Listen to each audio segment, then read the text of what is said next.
المبارک کے فضائل اور ضروری مسائل ہیں۔ اس مختصر وقت میں رمضان المبارک کے متعلق وہ مسائل بیان کیے جائیں گے کہ جن کا تعلق روزے کی صحت کے ساتھ ہے، اور پھر انشاءاللہ آخر میں سوال و جواب کی بھی نشست ہوگی۔ اسی موضوع سے متعلق اگر کسی کا کوئی سوال ہو، کسی بات کی سمجھ نہ آئی ہو، کوئی اشکال ہو، تو وہ آخر میں سوال بھی کر سکتے ہیں۔ رمضان المبارک کی آمد ہے، چند دنوں بعد رمضان المبارک کا آغاز ہوگا، اور وہ برکتوں اور رحمتوں والا مہینہ ہمارے پاس مہمان بن کے اللہ کی طرف سے آ رہا ہے کہ جس مہینے میں نفلی عبادات کا ثواب فرض جتنا کر دیا جاتا ہے، اور فرض کا ثواب 70 گنا یا اس سے بھی زیادہ بڑھا دیا جاتا ہے۔ چاہے وہ نفلی عبادت، بدنی نفلی عبادت ہو یا مالی نفلی عبادت ہو، عام دنوں کے مقابلے میں رمضان المبارک میں اس کا ثواب فرائض کے برابر کر دیا جاتا ہے۔ اور رمضان المبارک کا وہ مہینہ ہے جس میں حضور اکرم صلی اللہ علیہ وسلم کے فرامین کے مطابق شیاطین کو، جنات کو جکڑ دیا جاتا ہے۔ مسلمانوں کے لیے نیکی کرنے کا ماحول بنا دیا جاتا ہے، اور انسان کھلے دل سے بغیر کسی رکاوٹ کے اللہ تبارک و تعالیٰ کی عبادت کر سکتا ہے۔ یہاں تک کہ حضور اکرم صلی اللہ علیہ وسلم کا فرمان عالی شان ہے کہ وہ شخص بڑا بدبخت ہے جس کی زندگی میں رمضان المبارک کا مہینہ گزرا اور پھر بھی اس کی مغفرت نہیں ہوئی۔ اس کا واضح مطلب یہ ہے کہ رمضان المبارک میں انسان تھوڑی سی محنت، تھوڑی سی اضافی کوشش کر کے اللہ تبارک و تعالیٰ کی مغفرت کا مستحق بن سکتا ہے۔ اس لیے رمضان المبارک کے مہینے کو ابھی سے مسلمانوں کو، ہم سب کو چاہیے کہ نیت اور پکا ارادہ کر لیں کہ انشاءاللہ العزیز نیکیوں میں گزاریں گے، اور ہر قسم کی برائیوں سے، گناہوں سے رمضان المبارک کے مہینے میں اپنے آپ کو بچا کے رکھیں گے۔ احادیث طیبہ میں اس کے فضائل تو بہت زیادہ ہیں جس کے لیے علیحدہ سے ایک نشست کی ضرورت ہوتی ہے، لیکن اس مختصر وقت میں یاد رکھیے رمضان المبارک کا مہینہ جو ہے یہ ہماری زندگی کے اندر انقلاب لا سکتا ہے۔ اسلام نے جہاں ہمیں ہر چیز کی ایک تھیوری دی ہے، ہر چیز کی تعلیمات ہمیں دی ہیں، وہاں اسلام عملی طور پہ بھی ہر عمل کو ہمیں کر کے دکھاتا ہے۔ جہاں ایک طرف ہمیں تھیوری دی گئی ہے، وہاں اس کے ساتھ ساتھ ہمیں ہر ایک تھیوری کے ساتھ پریکٹیکلی بھی عمل کرنے کی دعوت دی گئی ہے۔ رمضان المبارک کا مہینہ ہمارے زندگی میں سال کے 12 مہینوں میں پریکٹیکل کرنے کا مہینہ ہے، عملی طور پہ اپنے آپ کو سنوارنے کا مہینہ ہے، عملی طور پہ بہت ساری ایسی چیزیں جو ہم باقی 11 مہینوں میں نہیں کر سکتے، اس مہینے میں ہمیں کرنی پڑتی ہیں، جس کی وجہ سے اگر ایک انسان رمضان المبارک کا مہینہ اچھے طریقے سے گزارے اور رمضان المبارک میں روزے کی روح کو سمجھ کے روزہ رکھے اور عبادت کی روح کو سمجھ کے عبادت کرے، تو باقی 11 مہینے اس کی زندگی میں انقلاب لا سکتے ہیں۔ اس کا مطلب یہ ہے، میں آپ کو آسان الفاظ میں اگر سمجھاؤں، کہ اللہ تبارک و تعالیٰ نے ہمیں رمضان المبارک کا مہینہ بیداری کا مہینہ عطا فرمایا ہے۔ اگر رمضان المبارک کا مہینہ ہم بیداری میں گزار دیں اور اس کا حق ادا کریں تو باقی 11 مہینوں میں عمل کرنا ہمارے لیے آسان ہو سکتا ہے۔ تو رمضان المبارک کا وہ مہینہ ہے جس کے متعلق اللہ تعالیٰ نے فرمایا، یا ایھا الذین آمنوا، اے ایمان والو، کتب علیکم الصیام، تم پہ روزے فرض کیے گئے ہیں رمضان کے، کما کتب علی الذین من قبلکم، جس طرح تم سے پہلے لوگوں پہ بھی کسی نہ کسی صورت میں روزوں کو فرض کیا گیا تھا، لعلکم تتقون، تاکہ تم پرہیزگار بن جاؤ، یہ روزے کا مقصد ہے۔ اب تمام نیکیاں، اجر و ثواب رمضان المبارک کا یاد رکھیے یہ اسی وقت ہمیں حاصل ہوگا جب ہم جو بنیادی اصلی عبادت روزے کی ہے ہم اس کی صحت کا خیال رکھیں گے۔ صحت سے مراد یہ ہے ایک انسان روزہ رکھتا ہے صبح سے لے کر شام تک، لیکن اس کا روزہ ہی درست نہیں ہے تو یقیناً اس کے اوپر جو ثواب مرتب ہوگا اس سے بھی وہ محروم ہوگا، اس کو بھوک پیاس کے علاوہ تو اور کچھ بھی نہیں ملے گا۔ اس لیے سب سے پہلا جو ضروری مسئلہ ہے رمضان المبارک کے متعلق وہ یہ ہے کہ ہم نے اپنے روزے کی ابتدا اور انتہا کو دیکھنا ہے کہ آیا ہمارے روزے کی ابتدا اور انتہا یہ درست ہے۔ اگر تو یہ ابتدا اور انتہا درست ہے مطلب ہمارا روزہ شرعی روزہ ہے اور اللہ اس کے رسول کی منشا کے مطابق ہے تو اس کے بعد پھر ہم اجر و ثواب کی امید لگائیں گے۔ اور اگر روزہ ہی درست نہیں ہے، نہ اس کی ابتدا درست ہے نہ اس کی انتہا درست ہے، یہ ایک درست ہے دوسری درست نہیں ہے، تو یاد رکھیے ان روزوں پہ جو ثواب مرتب ہے اس سے بھی ہم اکثر محروم ہو سکتے ہیں۔ اس کے متعلق ہم نے پہلے بھی جو ہمارا درس رحمت ہوا کرتا تھا اس میں بھی ہم نے کئی مرتبہ اس کی وضاحت کی تھی۔ یاد رکھیے روزے کی ابتدا ہوتی ہے طلوع صادق سے، جب رات ختم ہو جاتی ہے اور مشرقی کنارے پہ جہاں سے سورج طلوع ہوتا ہے وہاں پہ جب سفیدی ظاہر ہوتی ہے، رات ختم ہوتی ہے اور اس طرح ارزن جو ہے جب سفیدی ظاہر ہونا شروع ہوتی ہے اس کو کہتے ہیں طلوع فجر یا طلوع صادق۔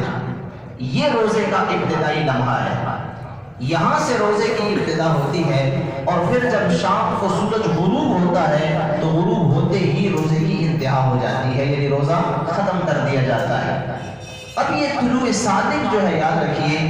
اب ہمارے چونکہ اس زمانے میں اور ہمارے خصوصاً ہمارے شہروں میں پہلے تو طلوع صادق ہم جان نہیں سکتے کیونکہ یہاں پر بلند اور بالا عمارتیں ہیں اور پھر آلودگی اتنی زیادہ ہے شہروں میں، تو طلوع صادق کا دیکھنا بالکل ناممکن سی بات ہے۔ اس کے لیے اللہ تعالیٰ نے فضل فرمایا ہے، ہماری سائنس نے اتنی ترقی کی ہے، فلکیات نے اتنی ترقی کی ہے کہ انہوں نے پورے سال کے ایک ایک دن کا ہمیں منٹ اور سیکنڈ تک بتایا ہے کہ اس دن اس وقت طلوع صادق ہوگی اور اس وقت اس دن طلوع صادق یا طلوع فجر ہوگی، اور اس وقت سورج غروب ہوگا اور کل اس وقت ہوگا اور پرسوں اس وقت ہوگا۔ اس لیے آج کے زمانے میں چونکہ ہم گھڑیوں کے اور ہم اس ٹیکنالوجی کو استعمال کرنے کے عادی بن چکے ہیں، اس لیے رمضان المبارک میں سب سے پہلا کام ہم نے یہ کرنا ہے کہ ہم نے اپنے پاس موبائل میں یا اپنے گھروں میں جو پرنٹڈ نقشے ہوتے ہیں کہ جس میں رمضان المبارک کے روزوں کی ابتدا اور انتہا کے اوقات بتائے جاتے ہیں، وہ کم از کم ہمارے پاس ہونے چاہیے۔ وہ ہمارے پاس ہوں گے تو ہم ان کے مطابق اپنے روزے کی ابتدا اور انتہا کریں گے۔ آج کل چونکہ ہر جگہ پہ موبائل میں بھی لوگ ایک دوسرے کو وہ چیزیں شیئر کرتے ہیں، اوقات کے جو کیلنڈر بنے ہوتے ہیں، یا بعض اوقات جو ہے لوگ اپنی جو ہے وہ شہرت کے لیے بھی اپنی کمپنی کا نام دے کے شائع کرتے ہیں، اکثر ان میں احتیاط نہیں برتی جاتی، احتیاط کے تقاضوں پہ عمل نہیں ہوتا، چونکہ ہر شہر کا دوسرے شہر سے تھوڑا بہت فرق بھی ہوتا ہے، تو بعض اوقات اس تمیز کے بغیر لوگ جو ہے وہ جو کیلنڈر ہیں جو نقشے ہیں وہ شیئر کرتے رہتے ہیں، حالانکہ یہ بات غلط ہے۔ اس کے لیے اچھا طریقہ یہ ہے کہ ہم اپنی مساجد میں دیکھیں، تقریباً ہر مساجد میں وہ نقشہ وہ کیلنڈر آویزاں ہوتا ہے جس میں سال کے 12 مہینے اذانوں کے اوقات اور نمازوں کے اوقات جانے جاتے ہیں، وہ ہر مسجد میں جو ہوتے ہیں تقریباً وہ مستند ہوتے ہیں، وہ سال بھر کے لیے ہوتے ہیں، اس لیے ان کی فوٹو کاپی کرا کے یا ان کی پکچر وغیرہ لے کے اگر ہم اپنے پاس رکھیں گے تو وہ ہمیں بہترین مددگار ہمارے لیے اور معاون ثابت ہوں گے۔ روزے کی ابتدا یاد رکھیے، جب مثال کے طور پر میں آپ کو اس طرح سمجھاؤں گا کہ مثال کے طور پر روزے میں ہم دیکھتے ہیں کہ ہمارے پاس وقت ہے کہ فکس 5 بجے مثال کے طور پر طلوع فجر ہو رہی ہے، اس کا مطلب ہے کہ 4:59 پہ رات ختم ہو رہی ہے اور 5 بجے طلوع فجر ہو رہی ہے، تو ہمارے لیے طریقہ یہ ہے، شریعت ہمیں یہ کہتی ہے کہ آپ نے جو طلوع فجر ہو رہی ہے 5 بجے، اس سے بھی تقریباً 5 سے 10 منٹ پہلے سحری کا جو ہے وہ کام ختم کر دینا ہے، کھانا پینا ختم کر دینا ہے 5 سے 10 منٹ کے اندر، اس سے پہلے یعنی آپ یوں سمجھ سکتے ہیں کہ 4:59 پہ اگر رات ختم ہو رہی ہے اور فکس 5 بجے طلوع فجر ہو رہی ہے تو کم از کم 10 منٹ کم 5 بجے تک ہماری سحری کھانا پینا، کسی نے کوئی دوا وغیرہ لینی ہو تو اس کو ختم کر دینا چاہیے۔ کیوں؟ اس لیے کہ بعض اوقات ہم اذان کا انتظار کرتے ہیں تو اذان کا وقت جو شریعت کے مطابق ہے وہ 5 بجے کے بعد ہے، یعنی اذان اس وقت ہوگی کہ جب طلوع فجر ہو جائے گی، اور روزہ اس وقت ختم ہوگا کہ جب رات کا آخری لمحہ ہوگا۔ تو یقیناً جب اذان ہوگی تو وہ 5 بجے یا 5:01 یا 2 یا 5 منٹ پہ اذان ہوگی، تو اس وقت یقیناً طلوع فجر ہو چکی ہوگی۔ اگر ابتدائی جو منٹس ہیں اگر اس میں بھی کسی نے کھانا پینا کیا تو اس کا روزہ درست نہیں ہوگا، لیکن منٹوں کا فرق ہے، سیکنڈوں کا فرق ہے۔ اس لیے اذان کا انتظار کیے بغیر ہم نے اس نقشے کے مطابق اذان سے بھی 5-10 منٹ پہلے اپنے آپ کو سحری سے فارغ کر دینا ہے۔ بعض اوقات ہمارے جو ہے وہ گھروں میں، ہمارے ماحول میں بعض اوقات غلط چیزیں مشہور ہو جاتی ہیں، اور پھر وہ اتنی مشہور ہوتی ہے کہ وہ نسل در نسل چلتی رہتی ہے۔ مثال کے طور پر اپنی شہروں کی اگر مثال لیں تو ہمارے شہروں میں جو ہے وہ یہ بات بڑی مشہور ہے، وہ کہتے ہیں یار کھاتے ابھی اذان ہو رہی ہے، اذان ہو رہی ہوتی ہے اور لوگ سحری کر رہے ہوتے ہیں، پانی پی رہے ہوتے ہیں، اذان شروع ہوتی ہے، گھر میں کہتے ہیں بیٹا ایک پانی کا گلاس تو دینا، ابھی تو اذان نہیں، ابھی تو اذان شروع ہو رہی ہے، ابھی اذان ختم نہیں ہوئی۔ تو یاد رکھیے یہ چیز بھی بالکل ممنوع ہے، اس سے روزے پہ اثر پڑتا ہے، روزہ درست نہیں ہوگا۔ اس طرح بعض اوقات لوگ کہتے ہیں نہیں ابھی تو ہماری مسجد میں اذان نہیں، تو دور کی اذانیں ہیں، ہماری مسجد میں اذان نہیں ہوئی تو وہ کھاتے پیتے رہتے ہیں، یہ بھی روزے کی روح کے منافی ہے، اس سے روزہ درست نہیں ہوگا۔ پھر بعض اوقات ہمارے جو ہے وہ کچھ پرانی فرسودہ باتیں ہمارے اندر مشہور ہیں، جس طرح ہمارے شہر کے اندر جو ہے وہ یہ بات مشہور ہے کہ ابھی کھاتے رہو، کیڑیاں نظر نہیں آتی ہیں بھیا، وہ کیڑیوں کا انتظار کرتے رہتے ہیں، چیونٹیوں کا، کیڑیاں بھی نظر نہیں آتی ہیں، کھاتے رہو۔ دیکھو مثال کے طور پر 10 بجے تک کسی نے کہا کیڑی نہ نظر آ رہی ہے، وہ 10 بجے تک کھاتا رہے سکتا ہے، تو کیا وہ 10 بجے تک کھاتا رہے گا؟ تو ایک عجیب سے ایک فلسفہ ہے، لاجک ہے، جس کے ابھی تک ہمیں سمجھ نہیں آئی، لیکن باہر کیا ہے ہم نے شریعت کو فالو کرنا ہے، اپنے جو ہے فرسودہ جو باتیں ہیں ہمارے اندر معاشرے کے اندر ہم نے ان کے پیچھے نہیں جانا ہے، اس سے ہمارے روزے پہ اثر پڑے گا۔ یاد رکھیے اگر کوئی اذان کے دوران کھاتا پیتا رہا یا مثال کے طور پر مؤذن جب آتا ہے تو مثال کے طور پر 5:10 پہ وہ اذان دیتا ہے تو 5 بجے تو ٹائم شروع ہو چکا ہے، تو اگر اس دوران 5 بجے اور اس کے بعد اگر کسی نے کھایا پیا تو اس روزے کی قضا لازم ہے، وہ روزہ درست نہیں ہوگا، بھوک پیاس کے علاوہ اور کچھ بھی نہیں ملے گا۔ اسی طرح یاد رکھیے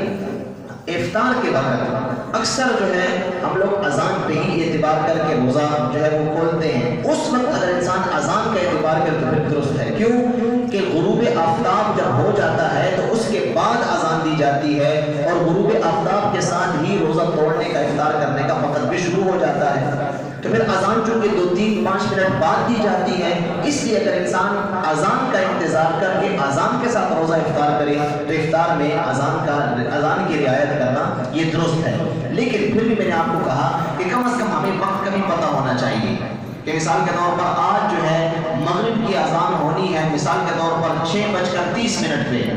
تو بعض اوقات مؤذن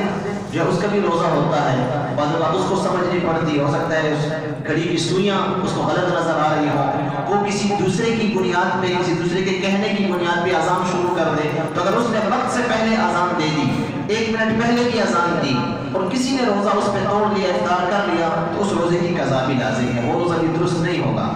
اس لیے ٹائم بھی ہمیں دیکھنا چاہیے کہ مثال کے طور پر آج 5:30 پہ 6:30 پہ روزہ افطار کا وقت ہے، اب دیکھیں آیا یہ مؤذن اذان جو دے رہا ہے یہ درست دے رہا ہے، اگر وقت کے بعد دے رہا ہے تو پھر تو ٹھیک ہے، لیکن اگر وقت سے پہلے دے رہا ہے تو کم از کم ہمیں روزہ پھر اس اذان پہ افطار نہیں کرنا چاہیے۔ تو پہلی بات اور پہلا مسئلہ یہ ذہن نشین کرنا چاہیے کہ ہمیں روزے کی ابتدا اور انتہا کا علم ہے کہ روزے کی ابتدا کہاں سے ہوتی ہے اور انتہا کہاں پہ ہوگی، تاکہ ہمارے روزے کی صحت پہ اثر نہ پڑے اور اس کی صحت خراب نہ ہو۔ دوسرا مسئلہ یہ ہے، یاد رکھیے کہ رمضان المبارک کا جو روزہ ہے یہ ہر مسلمان مرد اور عورت بالغ اور عاقل پہ یہ فرض ہے، ہر مسلمان مرد عورت پہ فرض ہے، عاقل اور بالغ پہ یہ فرض ہے۔ ہاں البتہ جو ہماری مائیں بہنیں ہیں عورتوں کے لیے یہ حکم یہ ہے کہ اگر عورتیں اپنی ماہواری میں ہیں، ماہانہ بیماری میں ہیں، جن کو ہم حیض کہتے ہیں، مینسس کہتے ہیں، تو اس بیماری کی حالت میں روزہ جو ہے پھر وہ نہیں رکھیں گی، روزے کی قضا کریں گی۔ روزہ ان دنوں میں اگر کسی عورت نے اس تکلیف کے باوجود روزہ رکھا تو وہ گناہ گار ہوگی، اس لیے ان دنوں میں عورت کی بیماری کے جو ایام ہوتے ہیں ہر ماہ تقریباً، ان میں نماز بھی انہوں نے پڑھنی ہوتی، اور روزہ بھی نہیں رکھنا ہوتا، لیکن فرق یہ ہے کہ نماز کی پھر قضا بھی نہیں کرنی ہوتی، نمازیں بالکل ان سے ساقط ہو جاتی ہیں، لیکن اگر جتنے دن روزے کے ان سے گزر گئے ان دنوں کا پھر روزہ عام باقی 11 مہینوں میں وہ اس روزے کی پھر رکھیں گی، قضا کر کے رکھیں گی، لیکن ان کو ان روزوں کا بھی اتنا ہی ثواب ملے گا جتنا کہ رمضان المبارک میں ثواب ملتا ہے، کیونکہ اللہ کی طرف سے ایک ان کو طبعی عذر ہے اور شریعت نے اجازت دی ہے۔ اس لیے یاد رکھیے عورتوں کے لیے حکم یہ ہے کہ وہ بیماری کے ایام میں روزے نہیں رکھیں گی۔ اسی طرح بعض اوقات ایک عورت ہے، اس کے ہاں ولادت ہوتی ہے، بچے کی ولادت ہوتی ہے، تو جب تک اس ولادت کے بعد جو بیماری جب تک وہ چلتی رہتی ہے جس کو نفاس بولتے ہیں، تو یاد رکھیے ان دنوں میں بھی عورت پہ روزہ پھر فرض نہیں ہوتا۔ ان دنوں میں بھی جتنے روزے اس کے گزر گئے اور اس نے نہیں رکھے تو باقی دنوں میں ان روزوں کی قضا جو ہے آپ کو کرنی پڑے گی اور ثواب ان کو پورا پورا اللہ تبارک و تعالیٰ عطا فرمائے گا۔ اسی طرح وہ عورتیں کہ جو اپنے بچوں کو دودھ پلاتی ہیں، تو دودھ پلاتے وقت یاد رکھیے بعض اوقات روزہ رکھنا عورت کے لیے مشکل بن جاتا ہے، ان کو کھانے پینے کی ضرورت پڑتی ہے، کمزوری آتی ہے، تو وہاں پہ یہ ہے کہ ایک عورت کو اگر اس کا معالج ڈاکٹر کی طرف سے یہ آرڈر مل جائے، ڈاکٹر کی طرف سے یہ مشورہ ہو کہ آپ نے چونکہ بچے کو دودھ پلانا ہے اس لیے آپ نے روزہ نہیں رکھنا، روزہ رکھیں گی تو بچے کے دودھ میں پھر کمی آئے گی، بچہ کہاں سے دودھ پیے گا، دودھ ختم ہو جائے گا یا کم ہو جائے گا، یا عورت کی صحت پہ یقینی اثر پڑتا ہے اور ڈاکٹر نے مشورہ دیا ہے تو پھر ایسی عورت بھی روزہ نہیں رکھے گی۔ جب اس کو جو ہے باقی عام دنوں میں جب روزہ ختم ہو جائے تو عام دنوں میں روزے کی پھر وہ قضا کریں گے، جس طرح ان کے لیے زندگی میں آسان ہو وہ روزوں کی قضا کریں گی۔ یا ایک عورت کو خود سے پتہ ہے، اپنی طبیعت کو اس کو پتہ ہے کہ اگر میں مثال کے طور پر بچے کو دودھ پلاتی ہوں تو میرے اندر یہ کمزوری آتی ہے، یا بچے کی صحت پہ اثر پڑتا ہے یا میری صحت پہ اثر پڑتا ہے اور بیماری یقینی ہے، تو پھر ایسی عورت بھی روزہ ان دنوں میں نہیں رکھے گی۔ اسی طرح جو عورت ہے اس کے ہاں جو ہے وہ حاملہ ہے، پریگننٹ ہے، تو ایسی عورت کو بھی اگر روزے سے منع کیا جائے کہ اس کے جو ہے وہ بچے پہ اثر پڑتا ہے یا عورت کو کمزوری لاحق ہوتی ہے، تو ایسی عورت بھی اگر یقینی طور پہ اس کا معالج اس کو مشورہ دیتا ہے یا خود سے اس کا تجربہ ہے تو ایسی عورت بھی، حاملہ عورت بھی روزے قضا کر سکتی ہے، لیکن باقی دنوں میں اس کو یہ روزے رکھنے پڑیں گے۔ تو یہ کچھ ہماری جو ہے وہ مستورات اور عورتوں کے حوالے سے یہ چند ضروری مسائل تھے۔ اسی طرح دیگر جتنے مسائل ہیں ان میں روزہ رکھنے سے پہلے یاد رکھیے ہم سب کو چاہیے کہ بحیثیت مسلمان ہمیں کم از کم اتنا علم ہونا چاہیے، اور اتنا علم ہمارے لیے فرض بھی ہے ہم پہ، جس کو کہ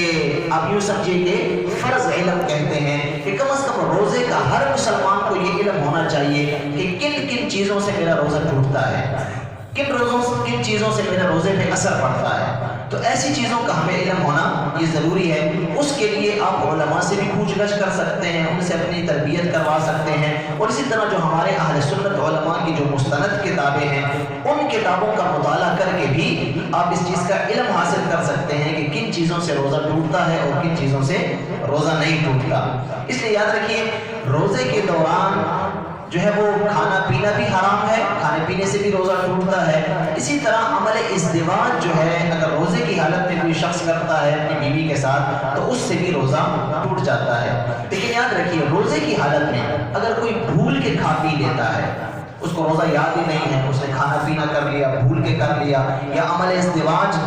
ہم بستری اس نے بھول کے اس سے ہو گئی، اس کو روزہ یاد ہی نہیں تھا، تو یاد رکھیے پھر ایسے شخص کا روزہ نہیں ٹوٹتا، اس کا روزہ نہیں، جو ہی اس کو یاد آئے وہ کھانا پینا چھوڑ دے اور اس کا روزہ جو ہے وہ برقرار رہے گا۔ لیکن اگر کوئی شخص جان بوجھ کے روزہ توڑتا ہے، اس نے روزہ رکھا ہوا تھا سحری سے اور جان بوجھ کے اس نے روزہ توڑ دیا کھانے پینے سے یا کسی اور حوالے سے روزہ اس نے توڑ دیا، تو اس روزے کی قضا بھی اس پہ لازم ہے اور اس روزے کا پھر کفارہ بھی اس پہ لازم ہے۔ تو قضا کے ساتھ ساتھ پھر کفارہ بھی ہے، اور کفارہ کیا ہے؟ 2 ماہ مسلسل روزے، 2 ماہ مسلسل اس نے روزے رکھنے ہوں گے، اب یوں سمجھے کہ 60 روزے، 2 ماہ مسلسل اس نے روزے رکھنے ہیں، اور وہ مسلسل کا مطلب یہ ہے کہ درمیان میں اگر ایک روزہ بھی اس سے رہ گیا، اگرچہ عذر کی وجہ سے رہا، اس نے دوبارہ سے پہلے سے گنتی شروع کر دی ہے۔ تو یہ معاملہ بڑا سخت ہے، کیونکہ ایک انسان جان بوجھ کے جو روزہ رکھ کے توڑتا ہے اس کے لیے شریعت نے یہ سزا کفارے کی صورت میں مقرر کی ہوئی ہے۔ اب اگر ایک شخص مثال کے طور پر رمضان کا روزہ جان بوجھ کے توڑ دیتا ہے، یہ جان بوجھ کے سرے سے رکھتا ہی نہیں ہے، ایک شخص ہے جس نے سحری سے نیت ہی نہیں کی، اس نے کہا میں روزہ نہیں رکھوں گا، توڑا نہیں ہے، اس نے رکھا ہی نہیں ہے، تو اس بندے پہ پھر صرف ایک روزے کی قضا ہے، کفارہ نہیں ہے۔ کفارہ اس شخص کے لیے جس نے روزہ رکھ کے توڑ دیا، یہ جرم چونکہ سخت ہے اس لیے وہ شخص کفارہ بھی ادا کرے گا۔ لیکن اس کے باوجود جو ایک روزے کی ادا کا جو ثواب ہے، حضور اکرم صلی اللہ علیہ وسلم کا ارشاد گرامی ہے، اگر ایک انسان رمضان کے بدلے میں، رمضان کے روزے کے بدلے میں پورا سال بھی روزے رکھے تو رمضان کے روزے کا اجر وہ نہیں پا سکتا، وہ اجر اس کو نہیں ملے گا، اگرچہ اس ایک روزے کے بدلے میں پورا سال وہ روزہ رکھے گا۔ اس لیے رمضان مبارک کا جو روزہ ہے اس کا اپنا مقام اور مرتبہ ہے، اس کا اپنا اجر و ثواب ہے، جس تک باقی سال کے پورے روزے نہیں پہنچ سکتے۔ تو رمضان مبارک کے حوالے سے چند باتیں وہ ضروری ہیں جو ہمارے جو ہے وہ ذہن نشین ہونے چاہیے۔ اسی طرح یاد رکھیں رمضان مبارک میں ایک اضافی عبادت جو ہم پہ لازم ہوتی ہے جن کو ہم تراویح بولتے ہیں، تراویح کا پڑھنا بھی یاد رکھیے سنت مؤکد قریب الی الواجب ہے، سنت مؤکد قریب الی الواجب، یعنی تراویح پڑھنا یہ تو ہے سنت مؤکد ہمارے فقہ حنفی میں، لیکن واجب کے قریب تر ہے، یعنی عملاً یہ ضروری ہے اس تراویح جو ہے وہ ادا کی جائے، یہ چونکہ اضافی عبادت ہے اور یہ ایسی اضافی عبادت ہے جس کے متعلق سرکار دو عالم صلی اللہ علیہ وسلم نے فرمایا من قام رمضان ایمانا واحتسابا غفر له ما تقدم من ذنبه، جس نے رمضان کی رات میں قیام کیا یعنی تراویح پڑھی اور ایمان کی حالت میں اور ثواب کی نیت سے پڑھی تو اس کے گزشتہ تمام گناہوں کو معاف کر دیا جائے گا، اور اس کا بہت بڑا جو ہے وہ اجر و ثواب بھی ہے۔ یہ ایک اضافی عبادت ہے 20 رکعت تراویح جو ہمارے اوپر جو ہے وہ لازم کی گئی ہے، باقی پورا سال ہم پہ یہ اضافی عبادت لازم نہیں ہے، لیکن اس ایک مہینے میں لازم کی گئی ہے، باوجود اس کے کہ دن میں روزے کی مشقت بھی ہوتی ہے، انسان روزہ رکھ کے بھی کمزور ہو چکا ہوتا ہے، اس کے باوجود 20 رکعت تراویح رات کو لازم قرار دی گئی ہے، ہمارے لیے سنت قرار دی گئی ہے، سنت مؤکد قرار دی گئی ہے، تو اللہ تبارک و تعالیٰ کے ہاں اس کا درجہ بہت بلند ہوگا، اس لیے اللہ تعالیٰ نے ہم پہ محنت در محنت ہم پہ لازم کی ہے، مشقت در مشقت ہم پہ شریعت نے لازم کی ہے، اس لیے تراویح کا بھی ضرور اہتمام ہونا چاہیے، اور تراویح کے اندر ایک ختم قرآن کریم پڑھنا یا ایک ختم قرآن کریم سننا یاد رکھیے یہ بھی علیحدہ سے سنت ہے، تراویح پڑھنا بھی سنت مؤکد ہے اور اس تراویح میں ایک ختم قرآن کرنا یہ بھی یاد رکھیے سنت مؤکد ہے، یہ بھی سنت ہے ہمارے لیے، اور تراویح کی رکعتیں جو ہیں یہ بھی پوری 20 ہم پہ جو ہے وہ سنت مؤکد قرار دی گئی ہیں۔ بعض لوگ 8 اور بعض 12 کی بات کرتے ہیں، یاد رکھیے بالکل غلط بات ہے، ہمارے 4 مذاہب ہیں اہل سنت کے جو پوری دنیا میں رائج ہیں، اور یوں سمجھے کہ 97-98% پوری دنیا کے لوگ ان 4 مذاہب کو فالو کرتے ہیں، ان چاروں مذاہب کے مقلدین ہیں، جس طرح فقہ حنفی ہے، فقہ شافعی ہے، فقہ حنبلی ہے اور فقہ مالکی ہے، ان چاروں فقہ میں چاروں مذاہب میں 20 رکعت تراویح پہ ہی اتفاق ہے، 20 رکعت تراویح ہے۔ ہاں جو شخص اپنے آپ کو غیر مقلد کہتا ہے، جو ان مذاہب کو نہیں مانتا یا مذہب میں رہنا وہ اس کو جائز نہیں سمجھتا، تو ان لوگوں کا ایک شوشہ ہے کہ یہ تراویح جو ہے وہ 8 رکھتے ہیں، لیکن یاد رکھیے ہم اہل سنت کے چاروں مذاہب میں ابتدا سے ہی جو ہے وہ 20 رکعت تراویح جو ہے وہ سنت مؤکد ہے، یاد رکھنی چاہیے۔ اور یہ بھی یاد رکھیے کہ بعض اوقات لوگ جو ہے ایک غلط فہمی پیدا کرتے ہیں کہ بھئی حضور کے زمانے میں تو 8 رکھتے تھی، حضرت ابوبکر صدیق کے زمانے میں تو 8 رکھتے تھی، حضرت عمر کے زمانے میں پھر وہ 8 سے جو ہے وہ 20 بن گئی، 8 سے 20 بن گئی۔ تو یاد رکھیے ہمارے لیے ہم نے یہ نہیں دیکھنا کہ حضور کے زمانے میں کتنی تھی، ابوبکر صدیق کے زمانے میں کتنی تھی، ہم نے یہ دیکھنا ہے کہ صحابہ کرام جو ہمارے لیے ایمان کا اور ہمارے لیے عمل کا اور دین کا دار و مدار ہے، معیار ہیں ہمارے لیے، تو کیا صحابہ کرام نہیں سمجھتے تھے؟ ہم ان سے زیادہ بہتر سمجھتے ہیں۔ کیا حضرت عمر کے زمانے میں جب سب صحابہ کا اس پہ اجماع ہو گیا اور اس وقت سے لے کر آج تک 20 رکعت تراویح کا معمول بن گیا، تو اگر آج ہم کہتے ہیں کہ نہیں سرکار کے زمانے میں تو 20 نہیں تھی، تو کیا حضرت عمر کے زمانے میں جب فیصلہ ہوا اور تمام صحابہ نے بلا چون چرا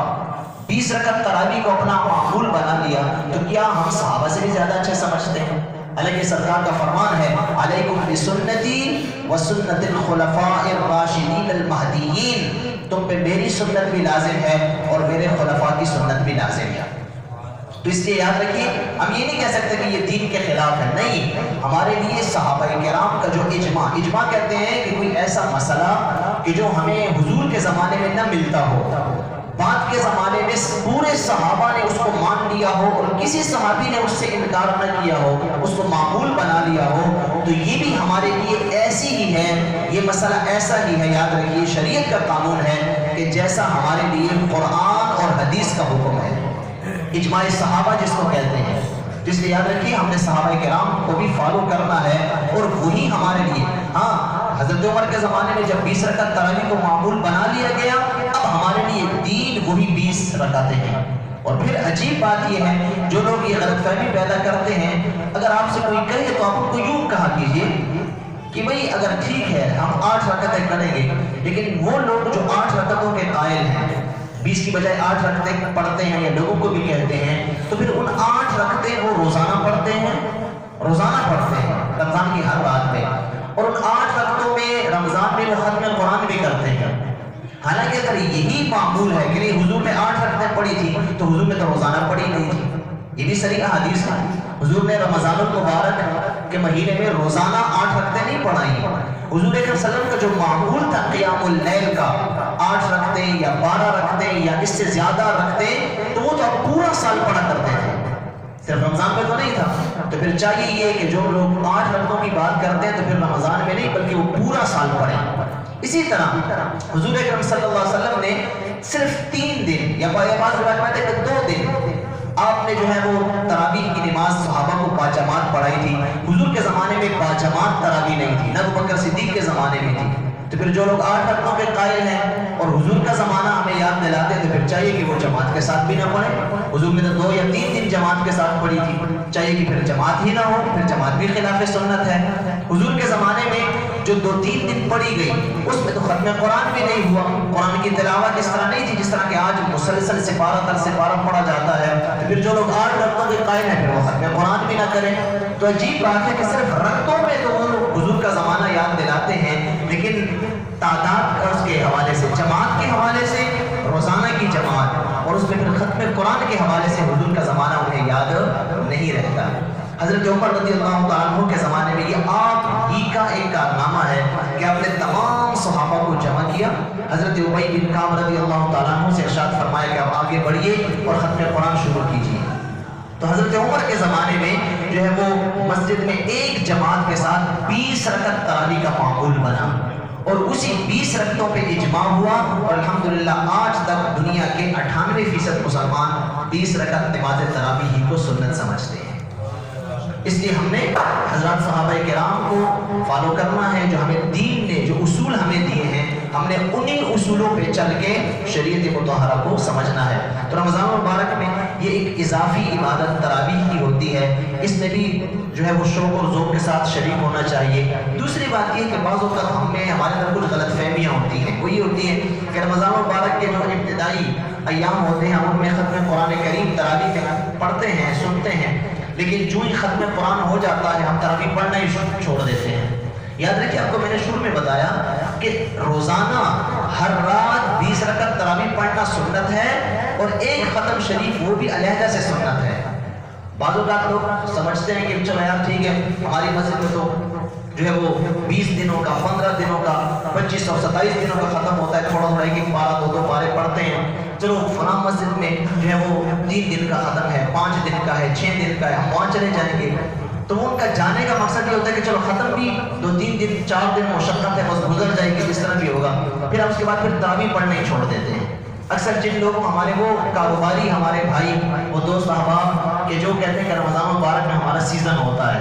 یقیناً، وہ لوگ اکثر یہ کرتے ہیں کہ بس شروع میں 5-6 دن کے ختم کر لیا اور پھر باقی پورا مہینہ انہوں نے تراویح کو ہی پھر چھوڑ دیا، عشاء کی نماز کبھی پڑھی کبھی نہ پڑھی۔ یاد رکھیے یہ بھی جو ہے وہ شریعت کے خلاف عمل ہے۔ تراویح بھی روزانہ سنت ہے، اور صرف ایک ختم قرآن جو ہے وہ سنت ہے، چاہے وہ ایک ختم قرآن 3 دن کا ہو، 5 دن کا ہو، 10 دن کا ہو، جتنے بھی دنوں کا ہو، ایک ختم قرآن اگر انسان کر لیتا ہے تو اس کی سنت جو ہے وہ ادا ہو جاتی ہے۔ ہاں خوش نصیب ہیں وہ لوگ جو رمضان مبارک میں تراویح میں کئی ختم کرتے ہیں، کئی جگہوں پہ جا کے قرآن سنتے ہیں، ان کا شوق ہوتا ہے کہ ایک اضافی عبادت، اس کو بوجھ نہیں سمجھنا چاہیے بلکہ اللہ تعالیٰ کی طرف سے رحمت اس کو سمجھنا چاہیے۔ تو یہ چند باتیں جو ہے آپ کی میں نے گوش گزار کی ہیں۔ ویسے تو رمضان مبارک کے مسائل وہ بہت زیادہ ہیں، اس میں خصوصاً یہ بات بھی یاد رکھنی چاہیے کہ جو شخص مسافر ہے یا جو شخص حقیقت میں بیمار ہے، جس کے لیے روزہ مضر صحت ہے، بیماری کی وجہ سے وہ روزہ نہیں رکھ سکتا، تو پھر ایسے شخص کے لیے شریعت نے اجازت دی ہے کہ وہ بیماری کے دنوں میں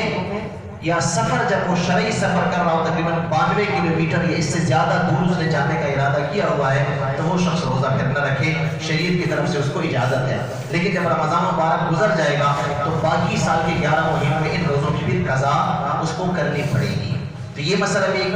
گوش گزار کر لیں۔ دوسرا یہ کہ ایک وہ شخص ہے جس کو شریعت کی زبان میں شیخ فانی کہتے ہیں، یعنی مطلب یہ ہے کہ وہ شخص اتنا بوڑھا، اتنا ایجڈ ہو چکا ہے، اتنی اس کی عمر زیادہ ہو چکی ہے کہ اب وہ روزہ نہ رکھ سکتا ہے، نہ باقی زندگی میں وہ رکھ سکے گا،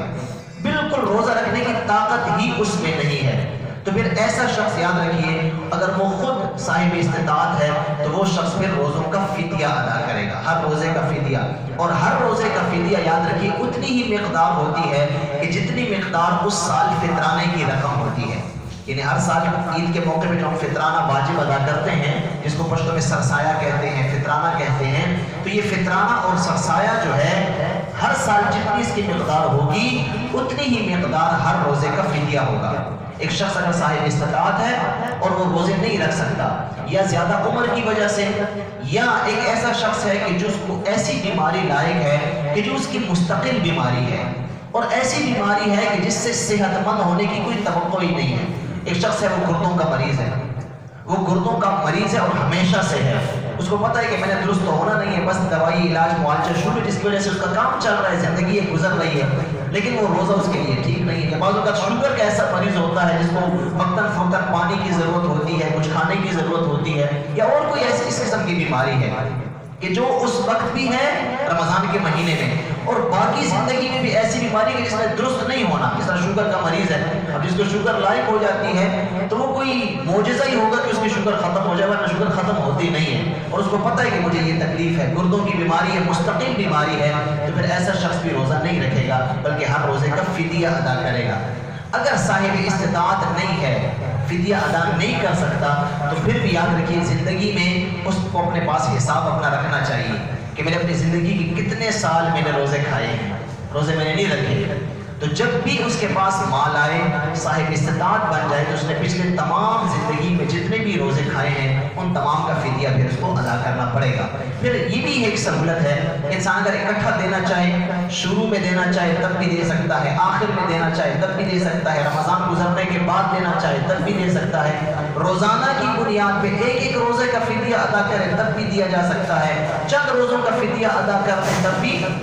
ادا ہو سکتے ہیں۔ لیکن اگر ایک شخص بالکل مفلس ہے، اتنا بھی اس کی استطاعت نہیں ہے کہ ایک روزے کا بھی فدیہ ادا کرے، تو پھر ایسا شخص جب تک فدیے کی استطاعت اس کی نہیں بنتی، پھر وہ شخص اللہ سے توبہ استغفار کرتا رہے، اللہ تعالیٰ سے معافی کی امید وہ کرتا رہے، تو اللہ تبارک و تعالیٰ ضرور اس پہ جو ہے وہ کرم فرمائے گا، اور اللہ تعالیٰ اس کو اس پکڑ میں نہیں پکڑے گا۔ بہرکیف رمضان مبارک کے مہینے کے اور بھی بہت سارے آداب، بہت سارے فضائل اور اس کے بہت سارے مسائل ہیں جن کا جاننا ہمارے لیے نہایت ضروری ہے۔ یہ آج کی یہ درس کی محفل چونکہ ہم نے یہ طے کیا تھا کہ ہمارا آدھا گھنٹہ انشاءاللہ یہ پروگرام ہوگا، اس میں صرف ہم نے بیدار ہونا ہے، گویا کہ آپ یوں سمجھیے کہ آپ کو بیدار کر دیا گیا ہے کہ یہ مسائل ہیں رمضان المبارک کے جن کے جانے بغیر ہمارے روزے کی صحت پہ اثر پڑے گا۔ اس لیے ہم سب کو چاہیے کہ رمضان مبارک کی آمد سے پہلے ہم روزے کے مسائل جو ہیں ان کو سیکھ لیں، تاکہ اللہ تبارک و تعالیٰ کی طرف سے جو اجر و ثواب ہے وہ ہمیں نصیب